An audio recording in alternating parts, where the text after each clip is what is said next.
Daily डरावनी कहानियों के लिए हमारा channel the house of horror stories को सब्सक्राइब करें। आज की कहानी का शीर्षक है दिल्ली की सबसे अभिशप्त हवेली। दिल्ली एक ऐसा शहर जो दिखने में जितना जिंदा है, उसके पीछे उतनी ही पुरानी, उतनी ही काली और उतनी ही डरावनी कहानियां दफन हैं। इस शहर के हर मोड़ पर, हर पुरानी कोठी के पीछे, हर जर्जर हवेली की ईंटों में एक रहस्य छिपा है। कुछ राज इतने गहरे कि उन्हें मिट्टी भी दबा नहीं पाती। आज की कहानी उसी दिल्ली की एक भूली हुई हवेली की कहानी है। एक हवेली जो दिखती तो खाली है, पर अंदर कभी खाली नहीं रही। एक नवविवाहित जोड़े की कहानी, अयान और सिया की। दो मासूम लोग जिन्हें नहीं पता था कि जिस हवेली में वे रहने आए हैं वह सिर्फ एक इमारत नहीं, एक कब्र है। और कुछ कब्रें मिट्टी से नहीं भरती, खून से भरती हैं। मैं आपको पहले ही चेतावनी दे देता हूं, जो कुछ आपने अभी तक सुना, पढ़ा या देखा है, वो सब इस कहानी के आगे फीका है, क्योंकि ये कहानी धीरे धीरे नहीं डराती। ये कहानी आपको अपने अंदर खींच लेती है। शुरू करते हैं। नई नौकरी, नई पोस्टिंग, नई शुरुआत। अयान और सिया, नई नई शादी। उनकी आंखों में सपने भरे हुए थे। दिल्ली ने दोनों को अपने जैसा ही तेज, भीड़ भाड़ वाला पर मौका देने वाला चेहरा दिखाया। लेकिन घर ढूंढना वहीं मुश्किल था। जगह मिली, किराया था बहुत ज्यादा, और तभी एक प्रॉपर्टी डीलर ने कहा, एक पुरानी हवेली है, थोड़ी टूटी फूटी है, मालिक विदेश में रहते हैं, आप चाहें तो सस्ता मिल जाएगा। सिया ने पूछा, पुरानी कितनी? डीलर ने नजरें चुरा कर कहा, बस बहुत पुरानी। जब दोनों हवेली के सामने पहुंचे, धूप ढल रही थी।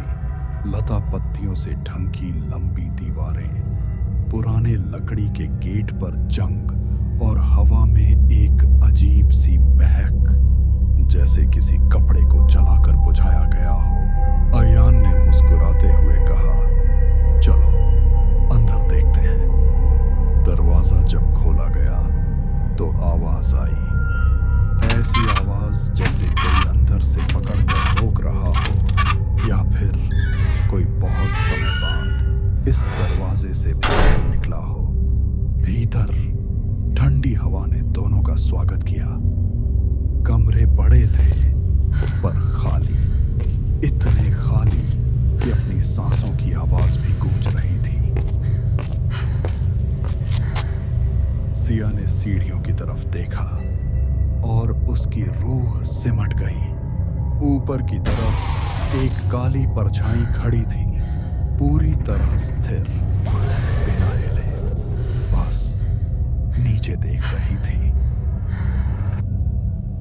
अयान ने मुड़कर कहा, क्या हुआ? जब उसने फिर देखा, परछाई गायब थी। उसने खुद को समझाया, शायद अंधेरा था, लेकिन वह परछाई शुरुआत थी। दूसरी रात हवेली का असली डर शुरू हुआ। रात के 2:57 सिया को नींद से जगाया। धीमी थप थप, थक थक। लेकिन ये आवाज दरवाजे की नहीं थी, ये आवाज दीवारों के अंदर से आ रही थी। सिया ने अयान को जगाया। दोनों ने कान लगाकर सुना। बढ़ती जा रही थी और फिर सिसकियां। हाँ, दीवारें रो रही थी जैसे किसी को उनमें कैद कर दिया गया हो। अयान डर को हल्का दिखाने की कोशिश कर रहा था। पुराना घर है, थर्मल एक्सपेंशन होगा। पर सिया को पता था ये आवाज किसी चीज या किसी व्यक्ति की थी। सबसे डरावनी बात, जब दोनों आवाज सुन रहे थे, दीवारों की बनावट हल्की सी धड़क रही थी, जैसे घर खुद सांस ले रहा हो। अगली सुबह पड़ोस की बूढ़ी औरत बोली, तुम लोगों ने ये हवेली सच में ले ली? अयान ने पूछा, क्यों, इसमें क्या दिक्कत है? औरत ने धीरे से कहा, इस हवेली में जो भी रहता है उसे रात में आवाजें सुनाई देती हैं। ये हवेली खाली नहीं है बेटा। सिया को 3 रात से एक ही सपना आ रहा था। एक टूटी खिड़की, उसके बाहर झुका नीम का पेड़ और पेड़ के नीचे खड़ी एक लाल चुनरी वाली औरत। चेहरा ढंका हुआ, पर उसकी आंखें खाली, गहरी और सीधी सिया की तरफ। वही एक सपना बार बार आ रहा था, हर रात और गहरा हो जा रहा था। तीसरी रात वही सपना अब हकीकत बन गया। रात के 3 बजे खिड़की का कांच हिला। हवा नहीं थी, लेकिन पर्दे अपने आप उठे और ठीक बीच में एक चुनरी हवा में तैर रही थी। अयान ने लाइट ऑन की, सब गायब। पर सिया डर से जम चुकी थी, क्योंकि उसने सिर्फ चुनरी नहीं देखी, उस चुनरी के बीच एक चेहरा था, धीरे धीरे मुस्कुराता हुआ। हर सुबह दरवाजे पर काली राख मिलती, पहले थोड़ी, फिर बढ़ती गई। फिर एक दिन राख पर पैरों के निशान बने हुए थे, छोटे लेकिन उल्टे, जैसे कोई अंदर से बाहर गया हो। अयान ने सोचा किसी का मजाक होगा, पर रात में जब उसने आंखें खोली, सिया बिस्तर से उठकर अंधेरे में दीवार की तरफ किसी से धीरे धीरे बात कर रही थी। शब्द साफ नहीं सुनाई दे रहे थे, बस फुसफुसाहट। नहीं, मैं नहीं जा सकती। अयान ने उसे झकझोरा। वह जैसे नींद में थी या किसी और के असर में। स्टोर रूम में उसे एक डायरी मिली। धूल, जाले, पुराने खून जैसे धब्बे। पन्नों पर लिखा था, मेरी शादी हुई, मेरे सपने थे, लेकिन हवेली ने मुझे बदल दिया। मैं जली नहीं, मैं फंसी हूं। अब जो भी दुल्हन इस घर में आएगी, मैं उसे अपने पास रखूंगी। अयान ने डायरी बंद की और तभी कमरे में वही जली हुई मेहंदी की गंध भर गई। सिया के हाथ काले हो रहे थे, जैसे उसकी मेहंदी कोयले में बदल रही हो। बूढ़ी पड़ोसन ने आखिरकार सच्चाई बताई। 30 साल पहले एक नवविवाहित दुल्हन रीवा यही घर लेकर आई थी। देखने में खुश, हंसमुख, लेकिन शादी के कुछ दिनों बाद उसकी हंसी कुछ अलग होने लगी, जैसे वो किसी और के साथ हंस रही हो, किसी अदृश्य शख्स या छाया के साथ। रीवा रात में हवेली के सूने हिस्सों में घूमती, कभी धीमी आवाज में गुनगुनाती, कभी अचानक चुप। एक दिन हवेली से धुआं उठा। अंदर मिली, आग से जली हुई, पर अजीब तरह से उसका चेहरा मुस्कुरा रहा था। लोगों ने कहा वो मरी नहीं, वो हवेली का हिस्सा बन गई। और हवेली अपनी दुल्हन को छोड़ती नहीं।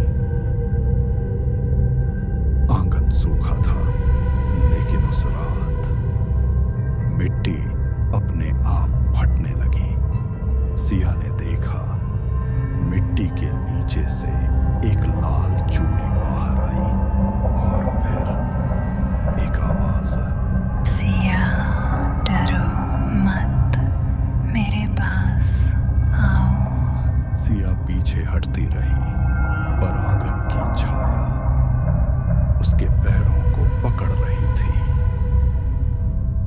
अयान बाहर आया, सब शांत, आवाजें बंद, पर सिया कांपती रही, क्योंकि उस आवाज ने कहा था, मेरी जगह अब तुम होगी। 3:07 सुबह, हवेली का सबसे काला समय। आईने में सिया ने देखा उसका चेहरा फीका, पर पीछे कोई खड़ा था। लाल चुनरी, जला हुआ चेहरा, खिंची हुई मुस्कान। सिया ने देखा आईने में 2 परछाइयां थी, एक उसकी, एक रीवा की, और दोनों धीरे धीरे एक हो रही थी। अयान ने दरवाजा तोड़ा। आईना खून जैसी रेखाओं से भरा था, और उन रेखाओं से लिखा था, आज मेरी दुल्हन बनेगी। यह रात अंतिम थी या शुरुआत? हवेली जाग चुकी थी, दीवारें कांप रही थीं, फर्श फट रहा था, अदृश्य छायाएं सीढ़ियों पर दौड़ रही थीं।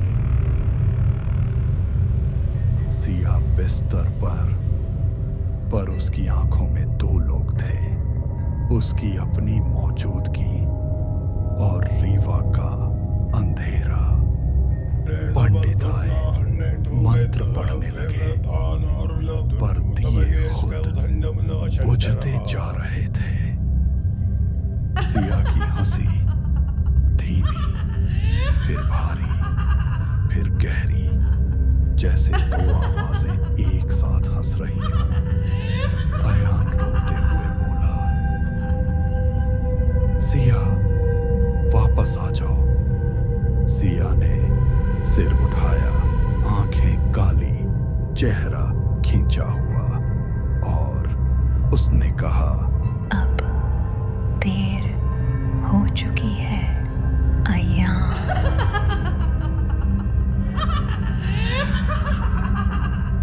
हवेली का मुख्य दरवाजा खुद बंद हो गया। सब कुछ शांत हो गया।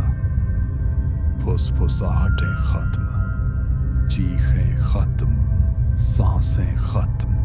अयान गायब, सिया गायब, केवल हवेली बची, और उसकी 2 दुल्हनें। आज भी रात के 3 बजे लाल चुनरी खिड़की के पास उड़ती है, कभी सिया की आवाज में हंसती है, कभी रीवा की, और कभी दोनों की।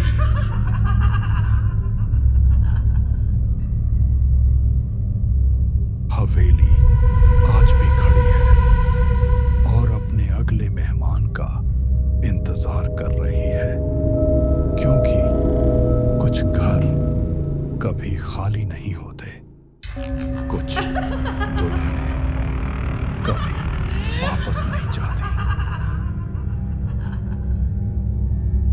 यह कहानी पसंद आई है तो लाइक, शेयर और सब्सक्राइब करना न भूलें और ऐसी ही डेली डरावनी कहानियों के लिए देखते रहिए the house of horror stories को।